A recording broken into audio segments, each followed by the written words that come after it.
പ്രപഞ്ചത്തിൻ്റെ ബുദ്ധിശക്തിയായ സാവിത്രിയുടെ ഉദ്ഭവം നാം കണ്ടു. ഇനി 52-ാം ശ്ലോകത്തിൽ ഭഗവാന്റെ പ്രാണശക്തിയിൽ നിന്ന് എപ്രകാരമാണ് സർവ്വജീവജാലങ്ങളുടെയും ആധാരമായ അംബിക അഥവാ മൂലപ്രകൃതി ആവിർഭവിച്ചത് എന്ന് നമുക്ക് നോക്കാം. 52-ാം ശ്ലോകം മൂലപ്രകൃതിയുടെ ഉദ്ഭവം. ഭഗവാന്റെ പ്രാണനിൽ നിന്ന് ശക്തിസ്വരൂപിണിയായ ദേവി പ്രകടമാകുന്ന അത്യന്തം ഗഹനമായ മുഹൂർത്തമാണിത്.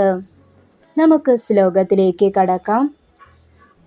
പ്രാണധശ്ച സമുദ്ബൂധ മൂലപ്രകൃതിരംബിക ശക്തിരൂപാ ച സർവേഷാം സർവമംഗളമംഗളാ. പദാനുപദ അർത്ഥം. പ്രാണദഃ പ്രാണനിൽ നിന്ന്, ശ്വാസത്തിൽ നിന്ന്, സമുദ്ഭൂത ആവിർഭവിച്ചു, മൂലപ്രകൃതി പ്രപഞ്ചത്തിൻ്റെ മൂലകാരണമായ പ്രകൃതി, അംബിക ജഗന്മാതാവായ അംബിക, ശക്തിരൂപ ശക്തിയുടെ സ്വരൂപമായവൾ, സർവേഷാം എല്ലാവരുടെയും എല്ലാ ചരാചരങ്ങളുടെയും, സർവമംഗളമംഗള സകല മംഗളങ്ങൾക്കും മംഗളം നൽകുന്നവൾ.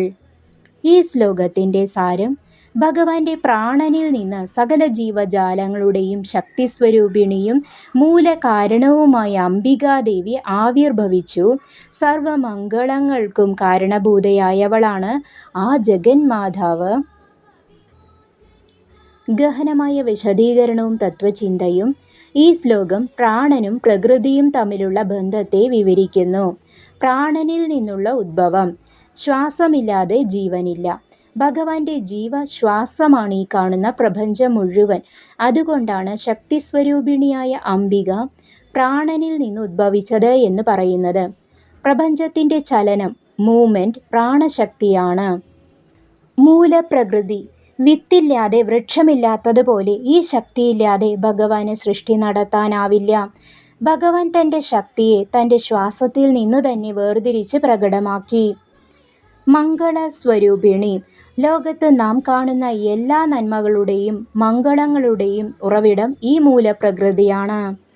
ഗുരുനാഥൻ്റെ ഉപദേശം: വത്സ, നിന്റെ ഉള്ളിലെ ഓരോ ശ്വാസവും ഈശ്വരൻ്റെ പ്രാണശക്തിയാണെന്ന് തിരിച്ചറിയുക. ആ ശക്തിയെയാണ് നാം അംബിക എന്ന് വിളിക്കുന്നത്.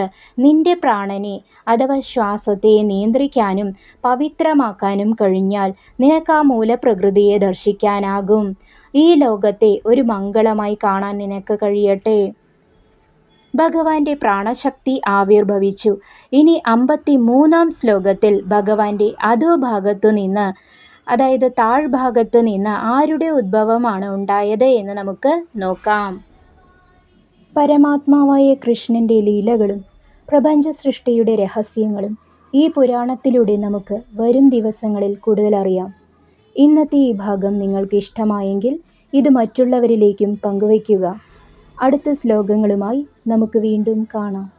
നന്ദി, നമസ്കാരം.